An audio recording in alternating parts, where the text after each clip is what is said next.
Bismillahirrahmanirrahim. Assalamualaikum warahmatullahi wabarakatuh. Alhamdulillahi rabbil alamin. Nahmaduhu wa nasta'inuhu wa nastaghfiruh. Wa na'udzu billahi min shururi anfusina wa min sayyiati a'malina. May yahdihillahu fala mudilla lahu wa may yudlil fala hadiya lahu. Asyhadu an la ilaha illallah wahdahu la syarika lah wa asyhadu anna Muhammadan abduhu wa rasuluh. Allahumma shalli wa sallim wa barik ala Muhammad wa ala alihi wa sahbihi ajma'in. Qala Allah ta'ala fil kitabihil karim, a'udzu billahi minasy syaithanir rajim. Ya ayyuhalladzina amanu udkhulu fis-silmi kafah wa la tattabi'u khutuwatis syaitan. Innahu lakum aduwwum mubin. Shadaqallahu adzim. Bapak Ibu yang dirahmati Allah Subhanahu wa taala, berbahagia sekali malam hari ini kita bisa bertemu kembali.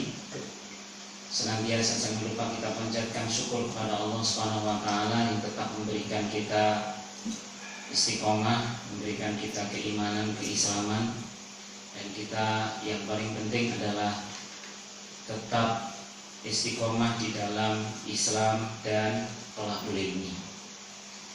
Karena sekarang ini kalau kita benar-benar mau menghitung, itu orang Islam yang mau thalabul ilmi itu sangat-sangat sedikit.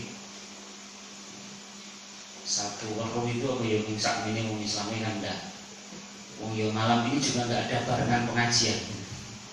Jadi memang di akhir zaman itu orang-orang yang mau thalabul ilmi itu memang menjadi orang-orang yang istimewa, dan mudah-mudahan kita malam hari ini digolongkan oleh Allah menjadi orang-orang yang istimewa itu. Amin. Bapak Ibu yang dirahmati Allah, kita akan lanjutkan bahasan kita tentang akidah. Saya masih pakai bukunya Ustaz Bina hari ini untuk belajar akidah. Sekali lagi karena ini ringkas dan simple gitu, kita tetap pakai ini. Kita masuk ke bab 2 bagi yang memiliki, judulnya Allah Subhanahu wa ta'ala. Sebagaimana handout yang sudah kita bagikan ya, bab 2 judulnya Allah Subhanahu wa ta'ala. Ada beberapa bab, tetapi malam hari ini kita akan bahas dulu satu bab pertama, yaitu tentang wujudullah. Tentang wujudullah. Bapak Ibu yang dirahmati Allah Subhanahu wa taala, kembali ketika kita berada di Muhammadiyah untuk mempelajari sesuatu, ada satu metode yang disampaikan oleh Majelis Tarjih. Ada 3 konsep.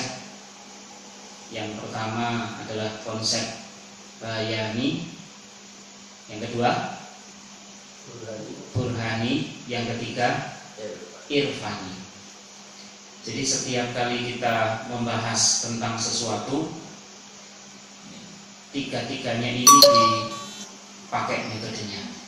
Walaupun Ustaz Bina Ilyas itu tidak kemudian dalam bab 2 ini mencantumkan metode ini, bayani, burhani, dan irfani, tetapi secara tersirat itu beliau sudah membaginya menjadi 3 itu ya.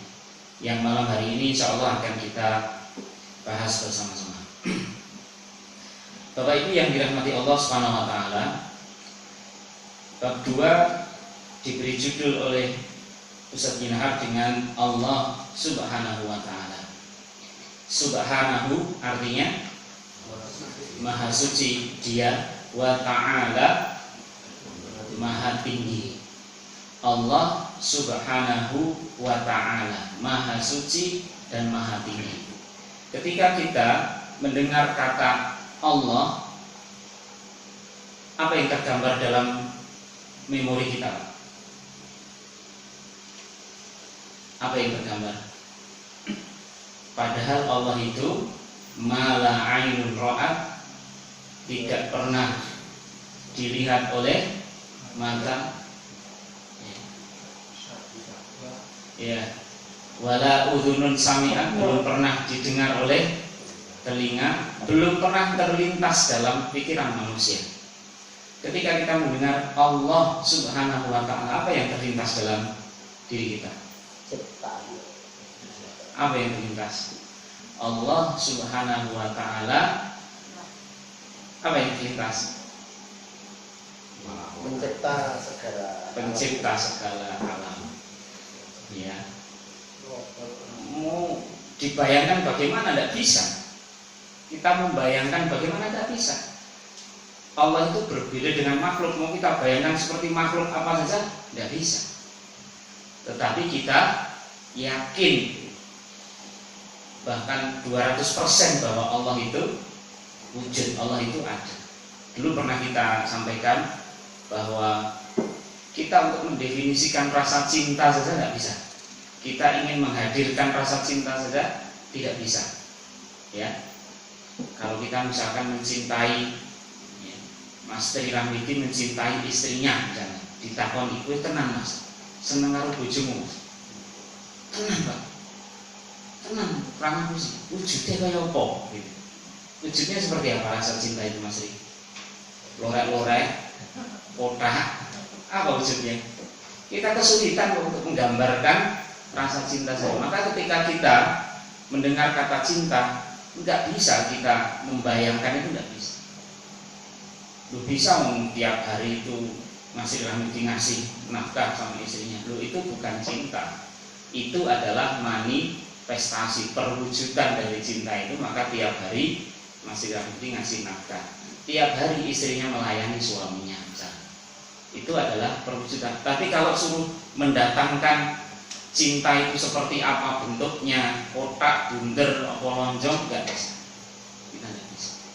Hanya menggambarkan makhluknya saja kita tidak bisa, apalagi Allah Subhanahu wa ta'ala. Tapi sekali lagi, Allah itu adalah wujud. Maka malam hari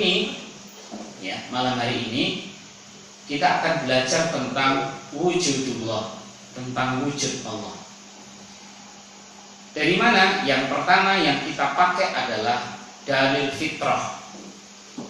Dalil fitrah. Kalau dalam konteks tadi kita mempelajari Islam dalam Muhammadiyah itu, kita pakai yang pertama ini irfani dulu.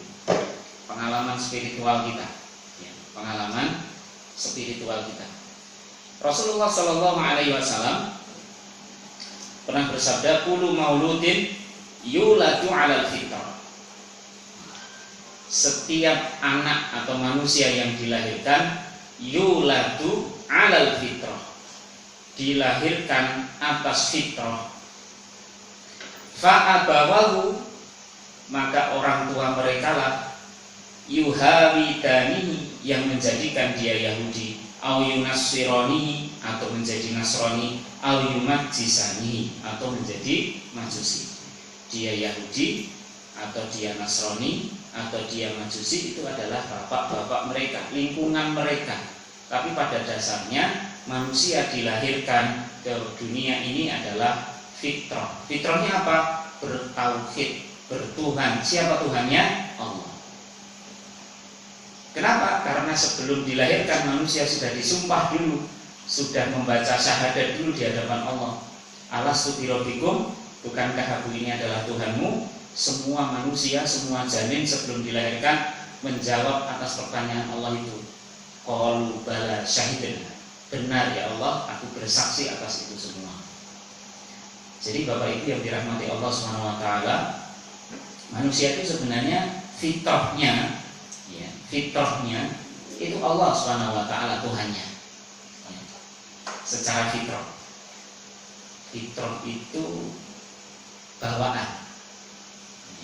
Ketika orang itu lahir, maka secara fitrah bertauhid, bertuhan, dan Tuhannya adalah Allah Subhanahu wa ta'ala. Maka lingkunganlah yang kemudian membentuk orang itu menjadi Yahudi. Siapa Yahudi? Yahudi sinten, Pak? Anak keturunan dari salah satu anaknya Yakub. Yahudi dengan Bani Israel sama apa tidak, Pak? Sama apa tidak?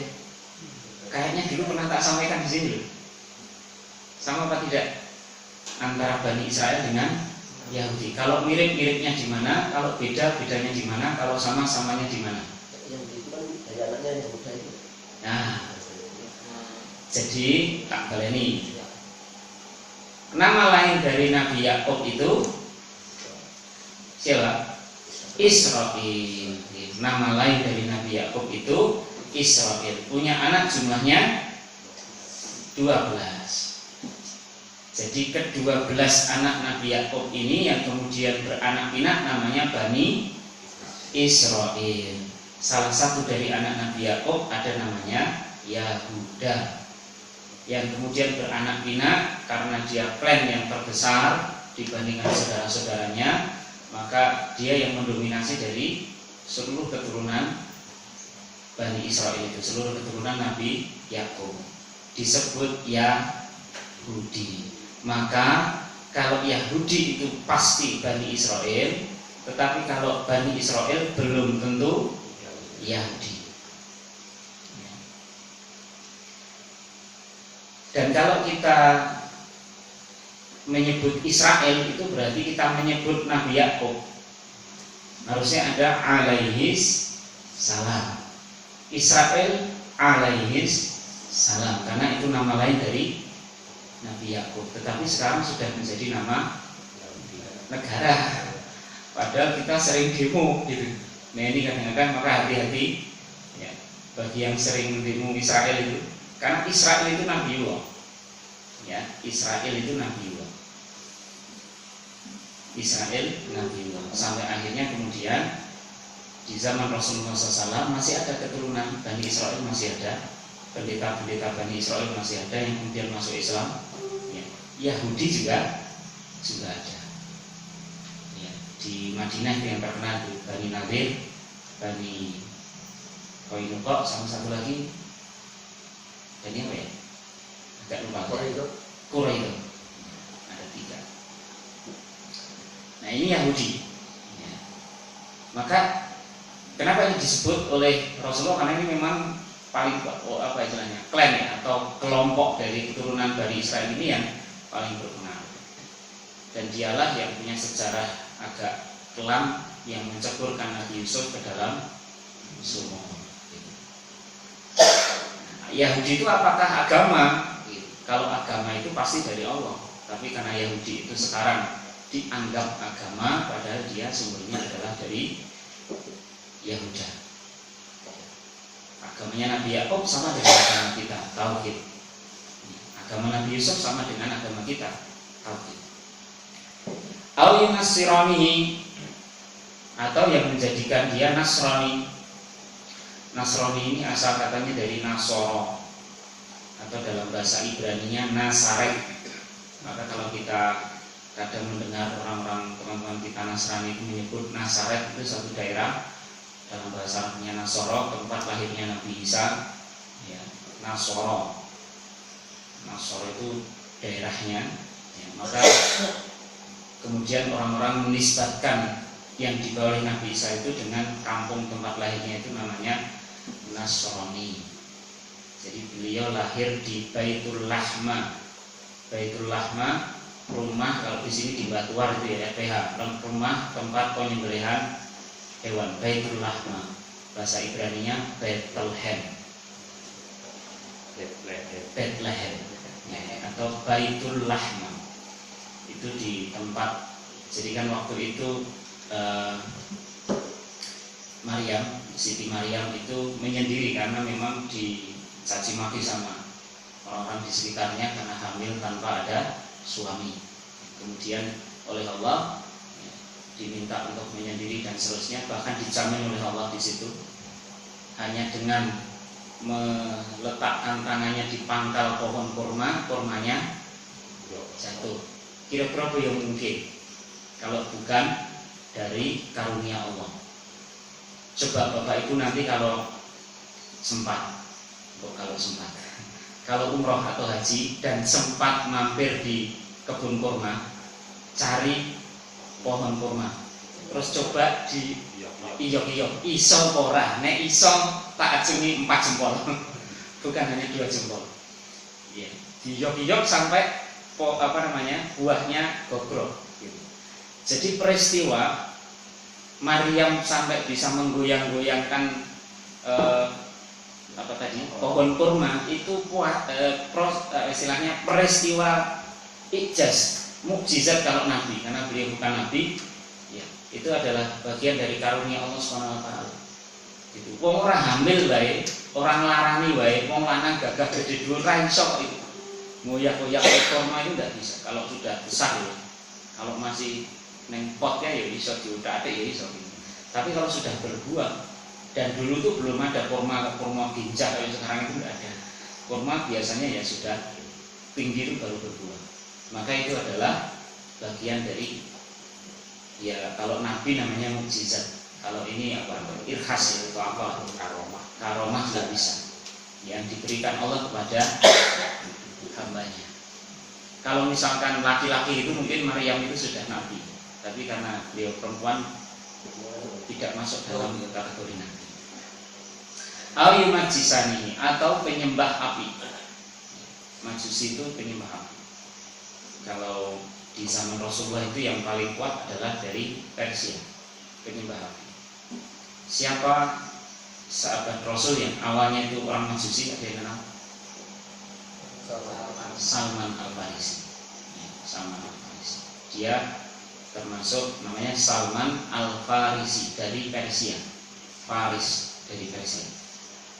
Beliau termasuk salah seorang pencari kebenaran dari Persia. Dia minggat melimpah bapaknya, karena bapaknya itu adalah penunggu api unggun, dan dia dipaksa oleh bapaknya untuk nunggu itu, tapi dia akhirnya melimpah dan ikut gerobak, ketemu dengan pendeta 1, pendeta 2.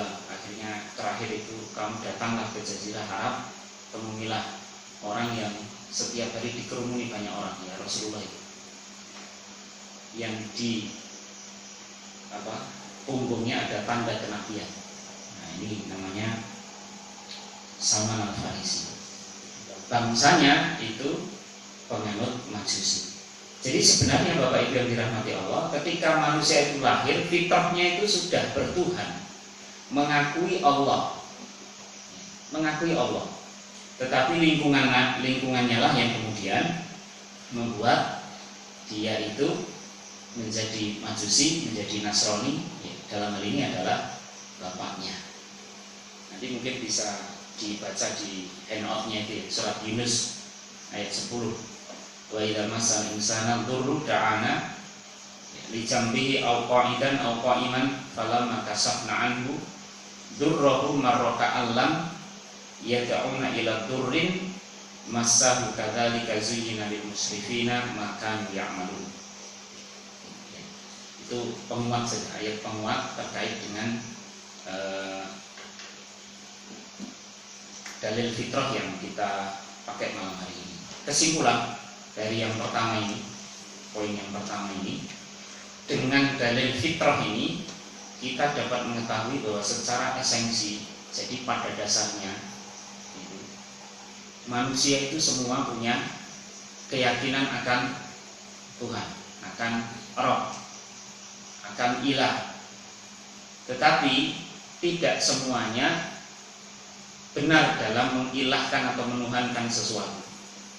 Jadi kadang-kadang dia itu percaya dengan Gusti Allah, percaya dengan Tuhan, tetapi salah di dalam memposisikan Tuhannya itu siapa.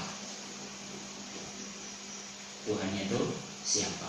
Nah kalau kita ini kan mendapatkan tuntunan dari Rasulullah SAW. Turunlah Rasul, turunlah wahyu untuk menjaga fitrah manusia itu agar tetap berada di jalannya.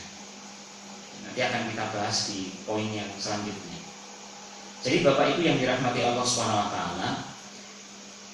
tentang wujud Allah ini yang pertama, karena kita pakai dalil fitrah, maka secara fitri, secara fitrahnya, gawan bayinya manusia itu tetap pasti dalam dirinya mengakui adanya Allah. Sampai orang komunis sekalipun, orang komunis sekalipun yang katanya tidak mengakui adanya Tuhan, tidak mengakui adanya Allah, nanti satu saat ketika dia sudah terpojok, maka dia akan mengatakan ini karena faktor X. Tidak bisa dia bilang itu Allah, tidak bisa. Jadi sesuatu yang tidak bisa dia gambarkan, sesuatu yang tidak bisa dia prediksi, sesuatu di luar kemampuan dia, walaupun dia itu sudah mengatakan dia tidak bertuhan, tapi satu saat dia akan terpojok dan mengatakan ini karena adanya faktor X. Dia nggak bisa bilang Gusti Allah, itu nggak bisa, ya, karena memang dia tidak mengakui adanya Tuhan. Tapi hati kecilnya itu karena ketika masih dalam kandungan itu dijanji sama Allah, qalu bala syahidna. Itu yang pertama. Kemudian yang kedua, kita pakai dalil akal, akli, atau dalam metode tadi itu masuk burhani. Burhani itu pengetahuan alam yang kemudian dipakai untuk mendukung ilmu-ilmu dalam Islam. Tapi ini sifatnya mendukung saja, Gambarannya gini, contoh gambarnya tentang Tuhan itu gini. Ketika kita itu diharamkan untuk makan daging babi, ketika para sahabat itu dikatakan oleh Rasulullah tidak boleh makan daging babi, tidak ada yang bertanya, kenapa ya Rasulullah kok tidak boleh makan daging babi? Tidak ada yang bertanya begitu. Yang bertanya begitu kira-kira para sahabat, tabi'in, tabi'ut tabi'in, apa kita?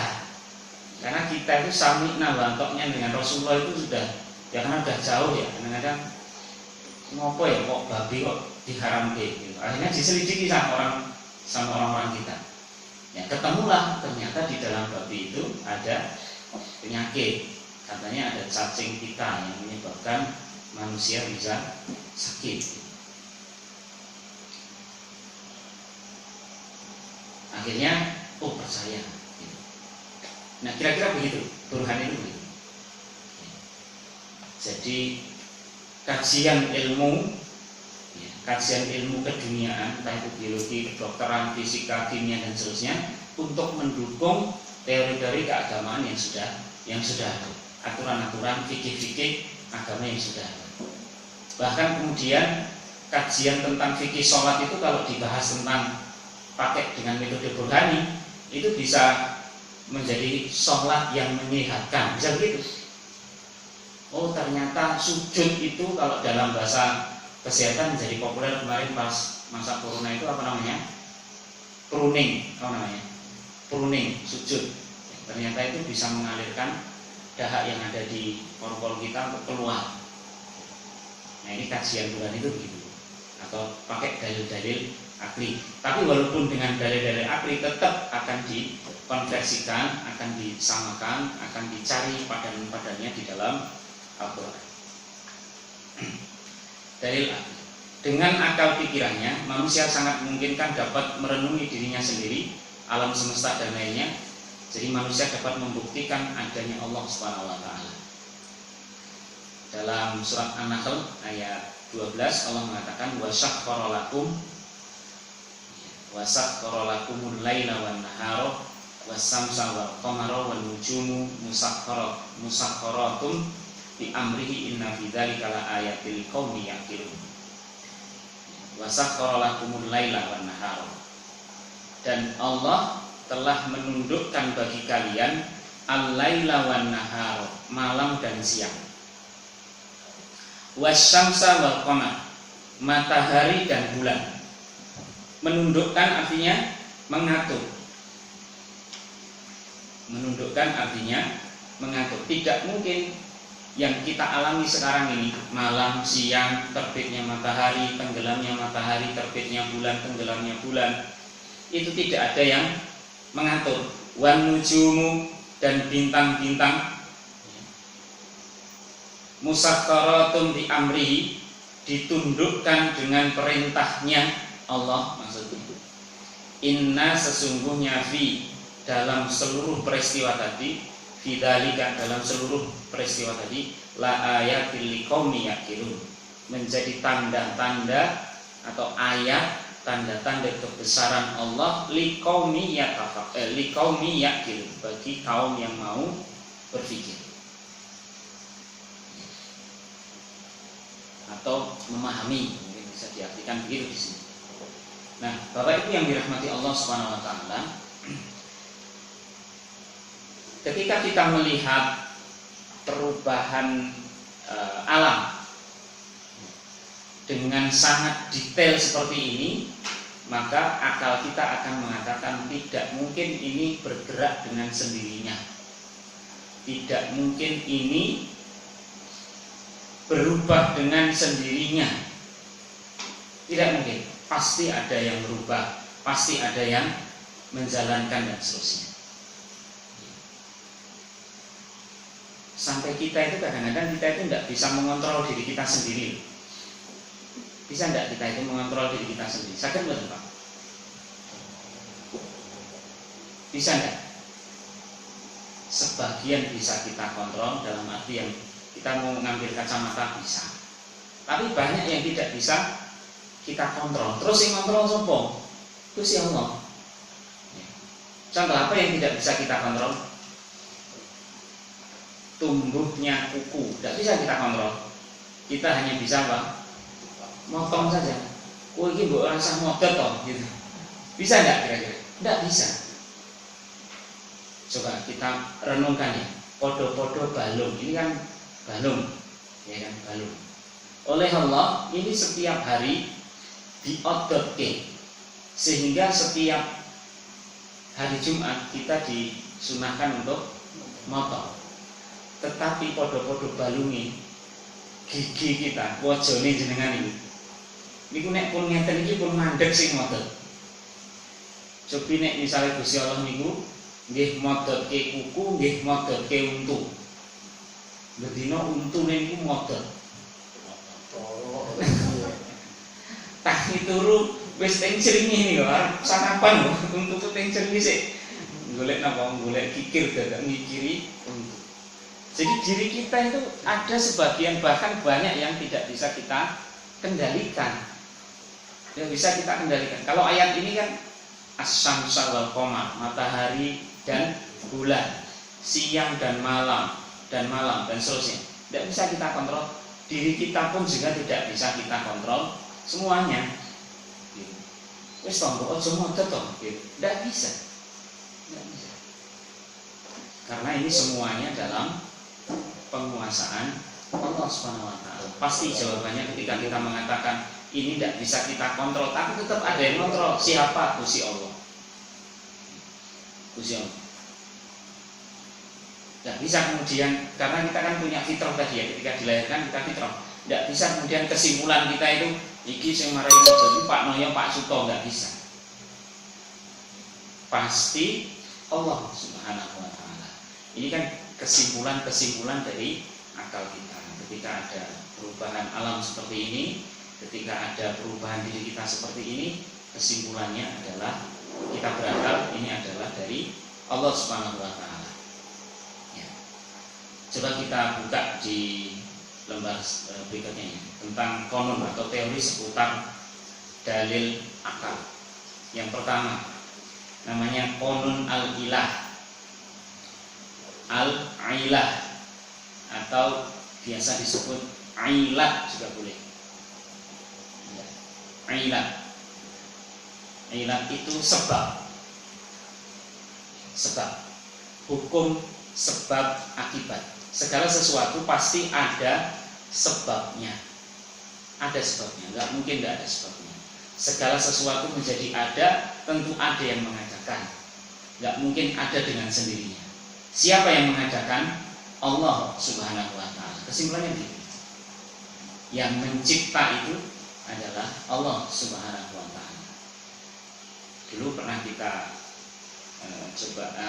kita bahas ya sedikit tentang minal maghlub ilal, dari tidak ada ilal maujud menjadi ada. Itu adalah mencipta namanya Allah. Ya. Tapi kalau makhluk itu hanya apa? Hanya merubah bentuk saja, menciptakan dari sesuatu yang sudah ada menjadi ada yang lain. Itu paling makhluk begitu bisa. Nah, teori al-ilah ini, segala sesuatu itu ada, tentu ada sebabnya, tentu ada yang mengadakan. Ini bagian dari dalil akli kita. Kita disuruh untuk berpikir, akal kita disuruh untuk berpikir. Mosok ya kemudian ada dengan sendirinya, tidak mungkin. Ya, mak beduduk gitu, atau cing gitu, ngerti-ngerti ada, gitu. Tidak mungkin. Pasti ada yang mengadakan. Nah, terkait dengan al-ilah ini, ya di Muhammadiyah khususnya, ini kadang-kadang dipakai untuk pengambilan hukum. Ilah. Ini sebentar lagi kita akan Ramadan.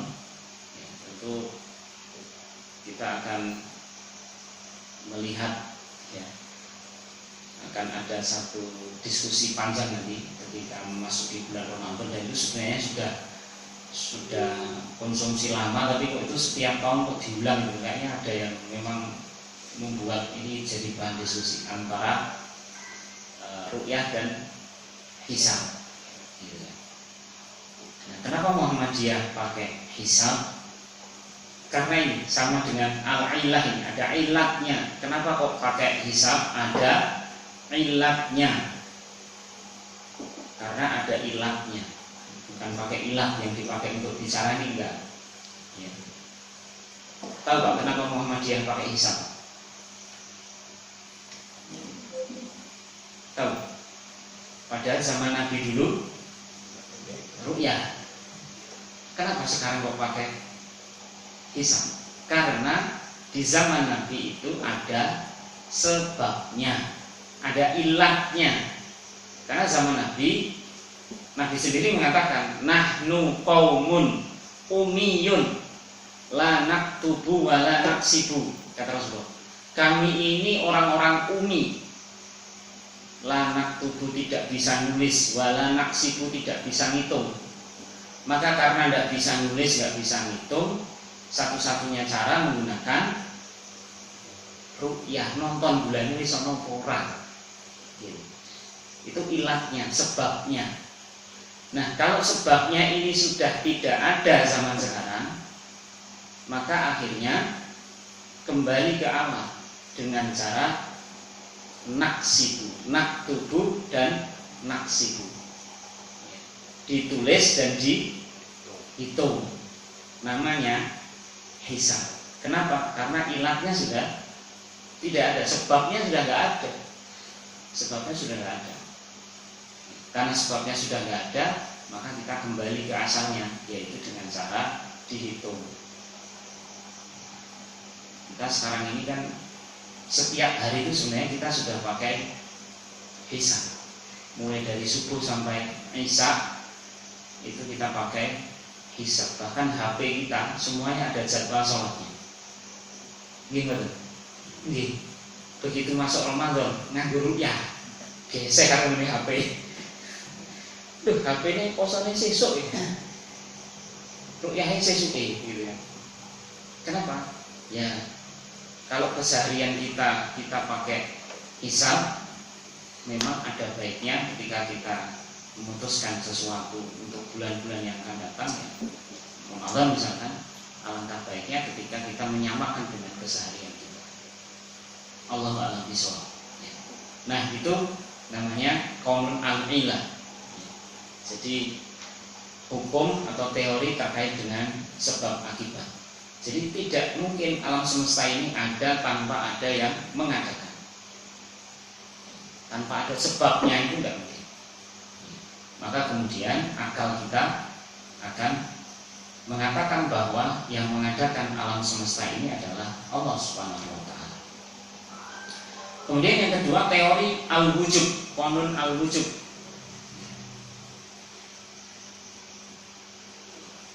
Karena sesuatu itu tidak mungkin lepas dari tiga kondisi al-wujud. Yang satu wajib, yang nomor dua mustahil, yang ketiga mungkin. Cuma itu. nek ora wajib ya mustahil. Maka Allah itu punya sifat wajib dan sifat mustahil.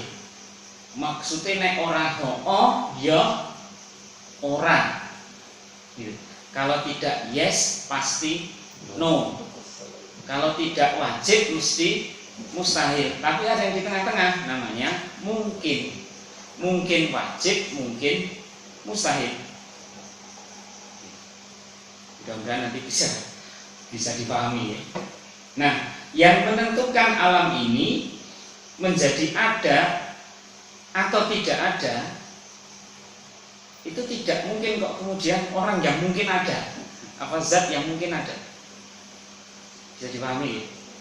Zat yang mungkin ono mungkin ora kok iso mengadakan atau tidak mengadakan sesuatu. Kalau yang bisa mengadakan dan tidak mengadakan sesuatu itu zat itu pasti ada, sehingga wajib adanya. Mau tidak mau wajib. Orang mungkin ono gitu. Iki posisi iki ono iki mungkin ono tukang kayu nih. Kok mungkin ono tukang kayu? Mesti ada tukang kayunya, enggak mungkin iki kira-kira ya ono tukang kayu nih kira-kira sing gawe, enggak bisa begitu. Mesti ada tukang kayunya yang buat meja itu. Ini hanya padanan saja. Enggak mungkin kemudian kayu itu mecah-mecah karepe dhewe, diserut-serut dhewe moro nenggon graji dhewe kemudian jadi meja sendiri, enggak mungkin. Jadi kalau sudah ada sesuatu itu, ya, yang mengadakan itu pasti ada. Tidak mungkin kok mungkin ada, enggak mungkin. Mudah-mudahan bisa dipahami. Ya, paham betul nih Pak? Paham ya? Niki kacamata ada. Oh tak cekel nggih, niki kacamata itu ada. Jenengan percaya mboten? Niki enten sing damel napa mboten? Ada. Ini menjadi aneh ketika jenengan ngeten ngendikane. Kuwi mungkin ana sing gawe kuwi. Kacamata niki mungkin ana sing gawe. Lucu mboten? Lucu. Wong iki genah kacamata wis enek. Mosok kacamata gawe karepe dhewe. Nah, bisa dipahami ya tentang wujud itu.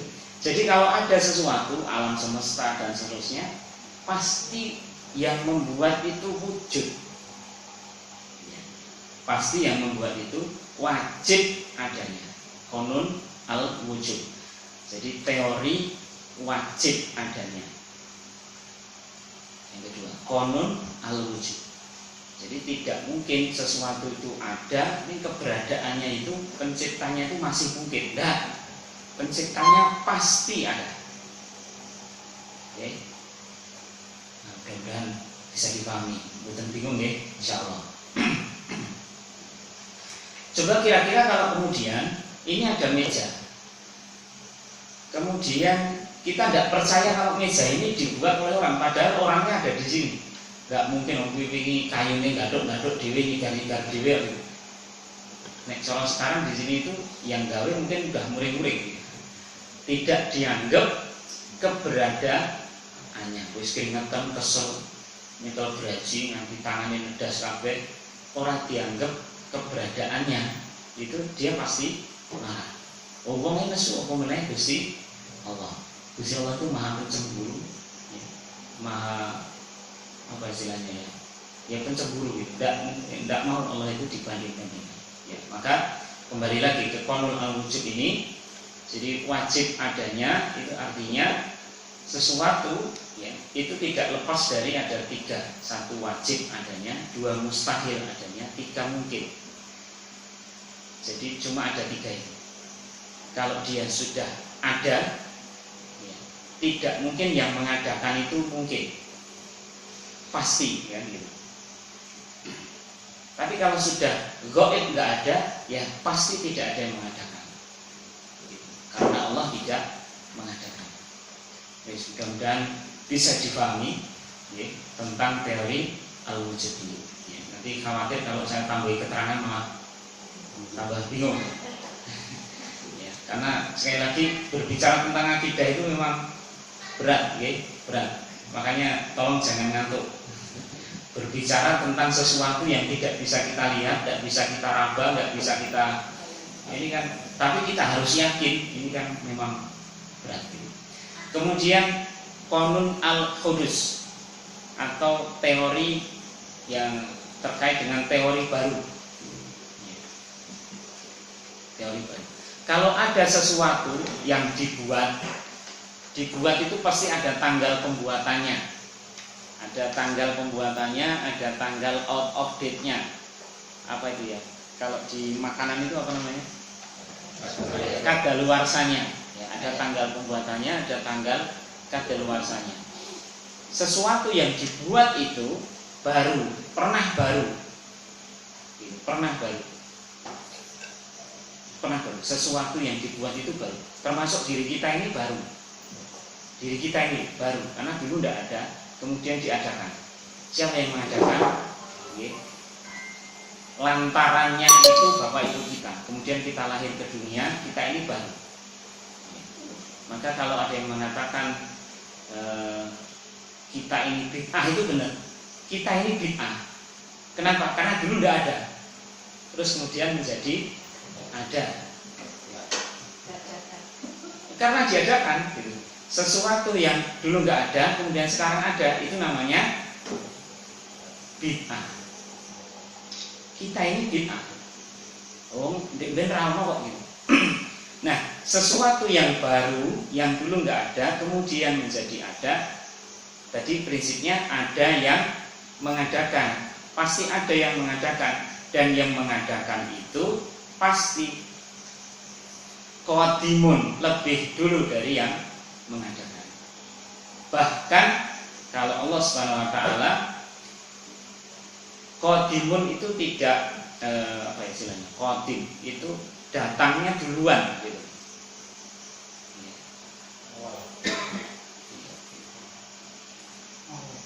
Wala bidayatin, la bidayatin wala nihayatin. Tidak bermula dan tidak berakhir, itu Allah. Zat yang tidak bermula dan tidak berakhir, dialah yang membuat sesuatu itu. Jadi Allah itu qadimun, lebih dulu, maha dulu daripada makhluknya. Bisa dipahami ya Bapak Ibu ya.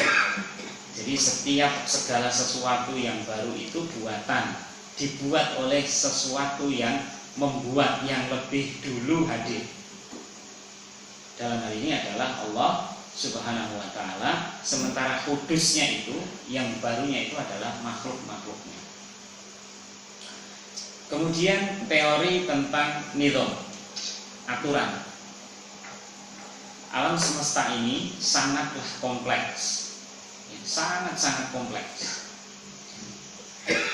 Kalau panjenengan pernah melihat satu film ya, yang menggambarkan bagaimana dunia ini sangat kompleks, itu bermula dari satu sel, kemudian di zoom out begitu, ternyata dari sel-sel yang bersusun itu menjadi makhluk yang kecil.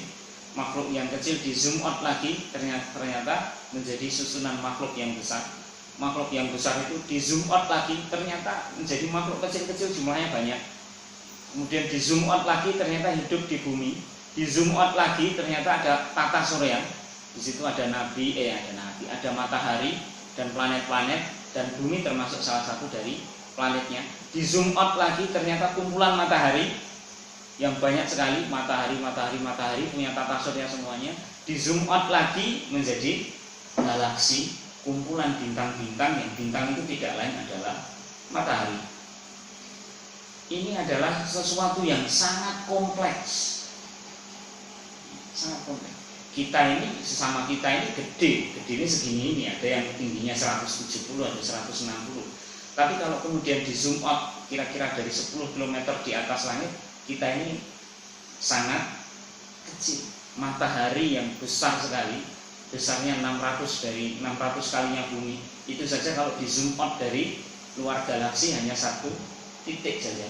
Maka kompleks sekali ini ya, keberadaan alam semesta ini. Maka tidak mungkin tidak ada yang mengatur. Tidak mungkin mereka jalan sendiri-sendiri, tidak mungkin. Tidak mungkin matahari itu mengambang nggak ono centelannya, mesti ada centelannya. Nggak mungkin bumi ini mengambang tanpa centelan, pasti ada centelannya. Centelannya itu yang kita tidak tahu. Siapa yang menyadari itu? Gusti Allah. Tidak mungkin alam semesta ini kemudian bisa bergerak teratur kecuali ada yang mengatur. Bisa dipahami Bapak Ibu? Bisa nggih? Saya abot belajar akidah ini. Ya. Maka dengan manusia itu dengan akalnya, ini kesimpulan di dalil akli, manusia itu dengan akalnya yang bisa untuk merenung tentang dirinya sendiri, alam semesta dan lainnya, itu insya Allah dia bisa membuktikan keberadaan Allah.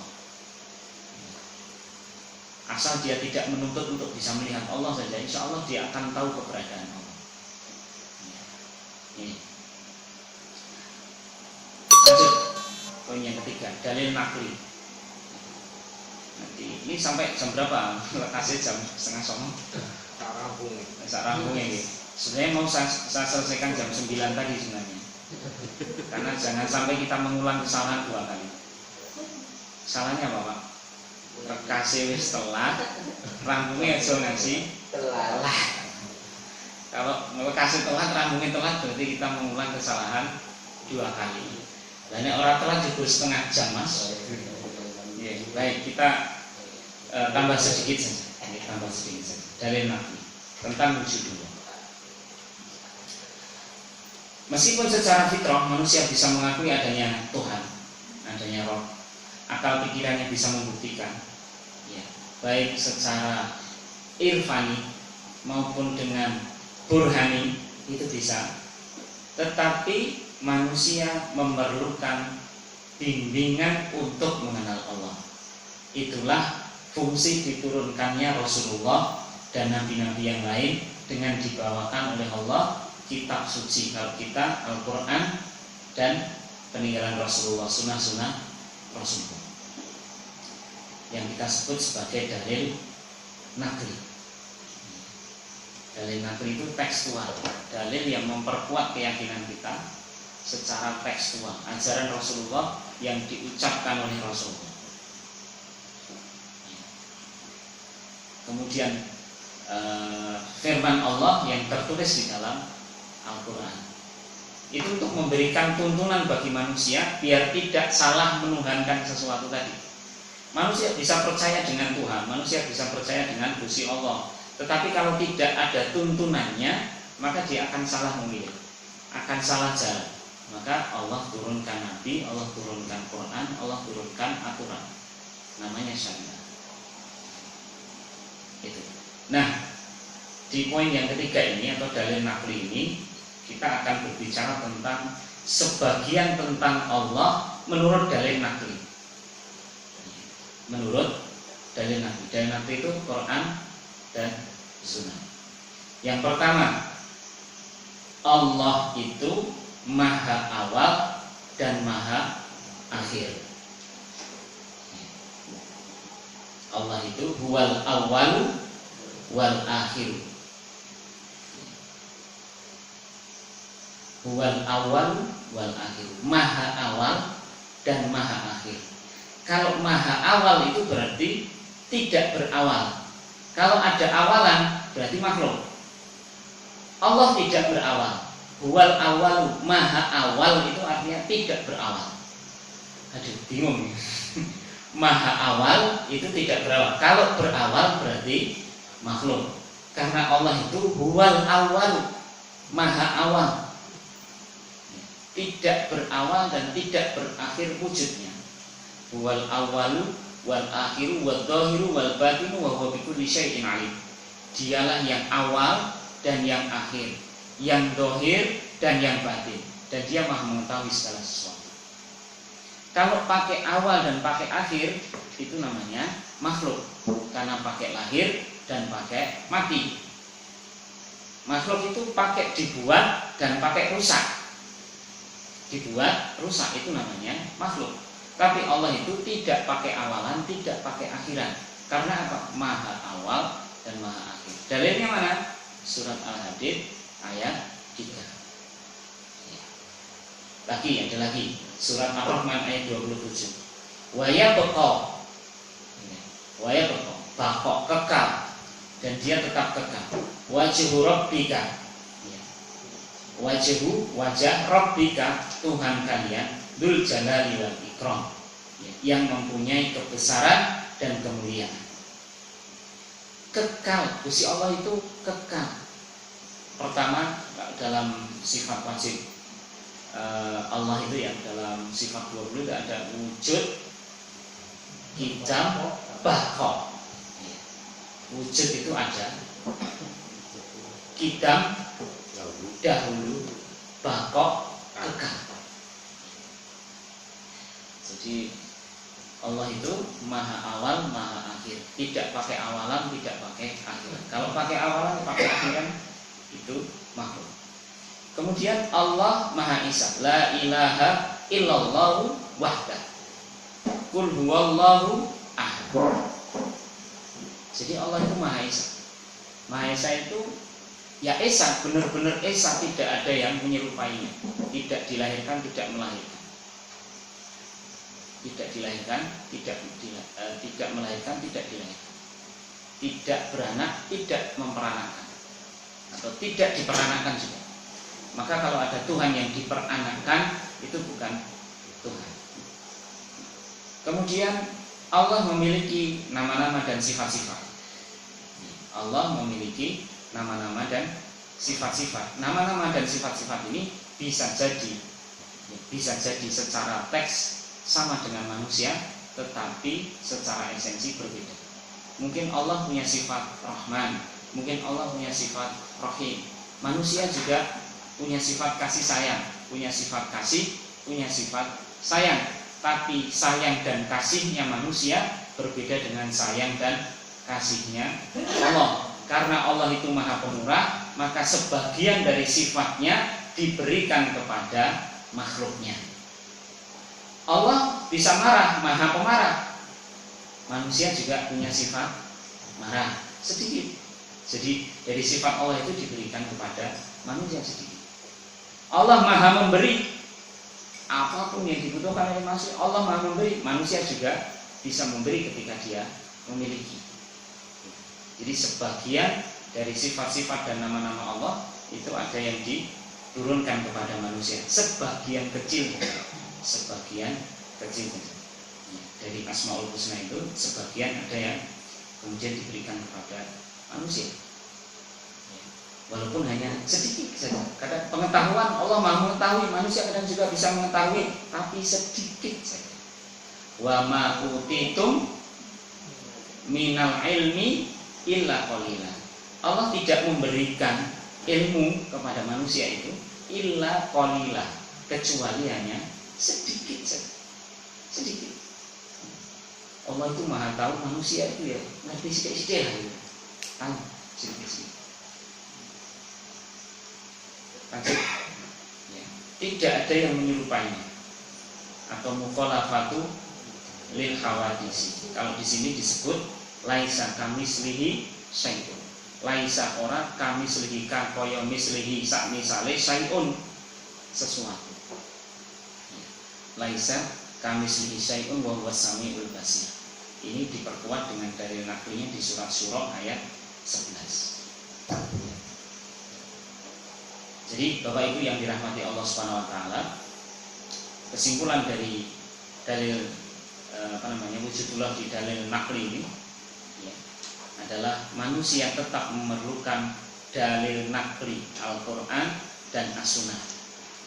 Kalau dalam teori pengambilan hukum di Muhammadiyah tadi namanya bayani. Kita tetap memerlukan bayan, tetap memerlukan penjelas dari Quran dan Sunnah untuk membimbing manusia dalam mengenal Allah.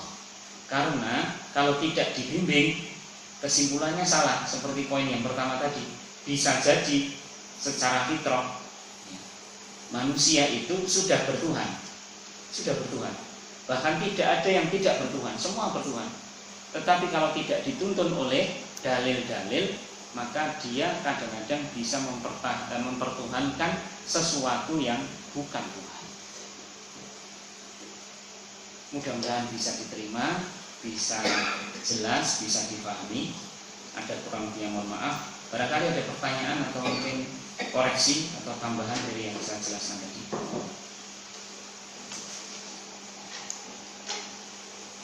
Pun ngantuk nggih?